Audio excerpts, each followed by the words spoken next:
Apa kabar saudara? Salam damai.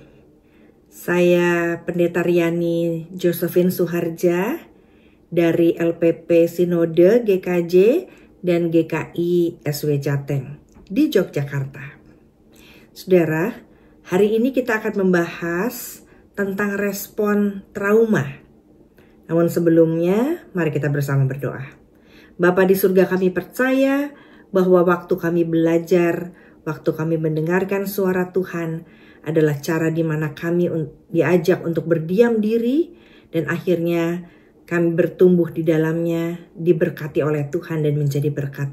Berkati jam perenungan kami dan percakapan kami pada hari ini ya Bapa, dalam Kristus kami memohon. Amin. Saudara, siapa sih yang gak pernah mengalami hal-hal yang tidak mengenakan dalam hidupnya? Nah, saudara, tidak semua orang yang mengalami pengalaman hidup yang tidak enak mengalami trauma. Tetapi tidak sedikit orang juga yang mengalami trauma. Bahkan pendeta, penatua, para pegiat juga tidak kebal terhadap yang disebut trauma. Apa itu trauma? Trauma adalah sebuah respon emosional terhadap suatu peristiwa yang buat kita, belum tentu buat orang lain, buat kita menyakitkan atau bahkan mengerikan sampai menyebabkan kerusakan atau gangguan secara psikologis dalam diri kita. Seperti contohnya ada kecemasan, ada ketakutan, bahkan sampai berlebihan, atau perasaan yang tidak aman dan tidak nyaman yang berkepanjangan sampai kita ingat, sampai kita nggak bisa tidur, atau membicarakan berulang-ulang pun masih terasa peristiwa itu, walaupun itu sudah terjadi jauh sebelum kita hari ini. Nah, saudara, pemicunya banyak sekali. Misalnya, bisa ada pemicunya berupa bencana alam, bisa peristiwa yang mengancam keselamatan kita atau keluarga kita, atau kekerasan yang terjadi dalam rumah tangga, atau di luar saat kita berada di luar rumah, atau kecelakaan bisa juga menimbulkan trauma. Segala hal yang berkaitan dengan diri kita dan terasa di dalam hati kita bisa menjadi trauma. Nah, saudara, pertanyaannya bagaimana ketika kita sudah mengalami trauma seperti itu? Mudahkah itu diselesaikan hanya dengan berdoa dan membaca firman Tuhan? Nanti kita akan bahas firman Tuhannya, tapi saat ini yang akan saya bahas ternyata ada bentuk di mana seseorang yang mengalami trauma melakukan mekanisme pertahanan diri. Ada 10 jenis mekanisme pertahanan diri ketika orang menghadapi traumanya dalam kehidupan sehari-hari. Memang diambil dari teori Freud, ada 10 saudara, tapi yang kita akan bahas diantaranya adalah 4 atau 5. Yang pertama saudara, bentuknya adalah denial atau penyangkalan atau represi. Apa itu? Nah saudara, dalam mekanisme pertahanan diri manusia nih, denial itu atau penyangkalan itu adalah mekanisme sebetulnya yang paling umum. Kenapa? Karena mekanisme ini membuat kita seakan-akan tidak punya masalah. Kita jadi nolak sebuah fakta yang ada di depan kita dan kita seakan-akan tidak merasa terluka karenanya. Bisa juga bukan hanya menolak, tapi kita memilih untuk menyembunyikan.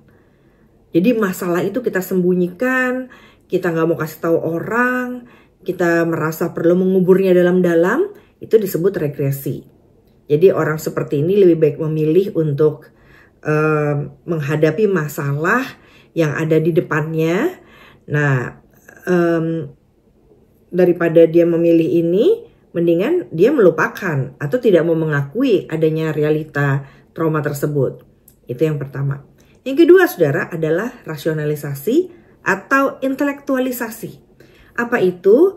Rasionalisasi itu adalah jenis defense mechanism di mana kita membenarkan kesalahan atau perasaan bersalah diri kita, lalu kita memunculkan pikiran-pikiran yang menurut kita membuat kita nyaman.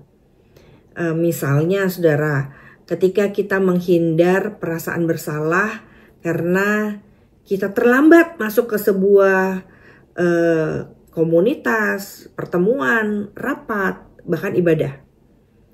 Nah, apa yang kita lakukan untuk menghindar rasa bersalah, atau jangan-jangan kita juga malu ya karena mengalami itu, maka kita bikin alasan, aduh maaf, macet, atau maaf, tadi kunci hilang. Nah, kita menggunakan cara-cara rasionalisasi atau intelektualisasi yang sebenarnya alasan tersebut bisa kita hindari kalau kita bisa bangun pagi-pagi, kita persiapan lebih pagi lagi, dan kita menyediakan diri untuk datang sebelum waktunya.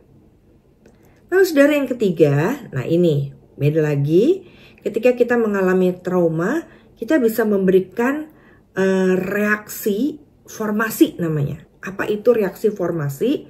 Jenis ini saudara ditandai dengan orang melakukan tindakan yang berlawanan.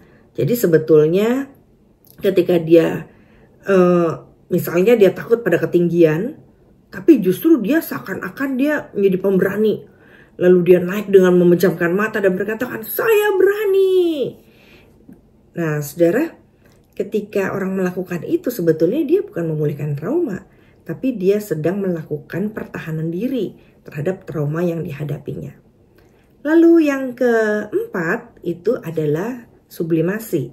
Apa itu sublimasi? Ketika menghadapi sesuatu yang rasanya membuat ingin pulang, ingin menutup kepala kita atau menutup muka kita. Nah, reaksi atau mekanisme pertahanan diri kita, sublimasi, kita mengalihkan perasaan itu kegiatan yang positif. Jadi misalnya alih-alih kita menangis karena sebuah trauma, mengingat kecelakaan yang terjadi, kita malah olahraga. Kita menyibukkan diri masak, kita kerja lebih keras lagi, bahkan menjadi workaholic saudara. Nah dengan melakukan itu, kita berpikir kita bisa menyelesaikan trauma kita. Padahal tidak seperti itu mekanismenya.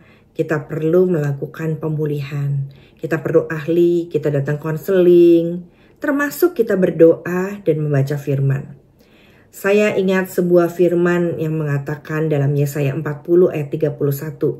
Tetapi orang yang menanti-nantikan Tuhan mendapat kekuatan baru. Mereka seumpama Raja Wali yang naik terbang dengan kekuatan sayapnya.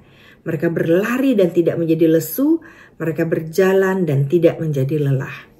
Bagaimana saudara hubungannya ayat ini dengan trauma kita? Tidak semudah membalikan telapak tangan ketika kita membaca Alkitab, lalu trauma itu bisa hilang. Tergantung jenisnya, tergantung berapa lamanya, tergantung berapa dalamnya itu melukai diri kita.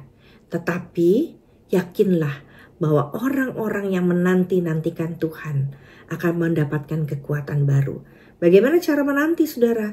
Kita bisa menanti dengan memulihkan diri, mencari ahli, atau kita bisa retreat, atau kita bisa melakukan komunitas yang mendukung kita, atau kelompok yang mendukung kita dalam mengatasi trauma, karena berisi orang-orang yang juga sedang berpulih dalam mengatasi traumanya. Atau kita minta secara khusus berdoa, diangkat oleh Tuhan atas pikiran-pikiran atau pengalaman-pengalaman yang tidak menyenangkan di masa lalu. Bagi Raja Wali, katanya saudara Raja Wali itu bisa terbang tinggi karena dia selalu tiap berapa puluh tahun sekali, 40 tahun sekali, itu dia akan merontokkan seluruh bulu-bulunya di sebuah goa, disitulah titik terendah dia, dan dia memunculkan kekuatan baru. Sampai akhirnya dia bisa terbang tinggi kembali. Nah saudara, bisa jadi ini adalah cara Tuhan ketika kita ke-trigger oleh sebuah trauma, Tuhan mau kita retreat, kembali ke belakang, atau menenangkan diri, bertanya pada Tuhan, menemukan jawaban Tuhan, bagaimana kita bisa menyelesaikan trauma itu untuk mendapatkan kekuatan baru. Semoga Tuhan memberikan saudara jalan keluar, dan saudara memiliki kepekaan dari Tuhan untuk bisa keluar dari trauma yang saudara hadapi. Selapis demi selapis, sedikit demi sedikit, Tuhan bisa mengerjakan itu dalam saudara. Bahkan ada kalanya Tuhan memberikan sebuah mujizat untuk saudara bisa lepas dari semuanya itu. Mari kita berdoa. Bapa di surga, untuk setiap kami yang mengalami trauma, biar Tuhan tolong kami memiliki waktu khusus untuk menenangkan diri dan memulihkan diri kami. Berikan jalan keluar ya Tuhan, supaya kami dapat menanggungnya dan mendapatkan kekuatan baru dari Tuhan. Dalam Kristus yang menolong kami berdoa. Amin. Tuhan memulihkan dan menolong saudara.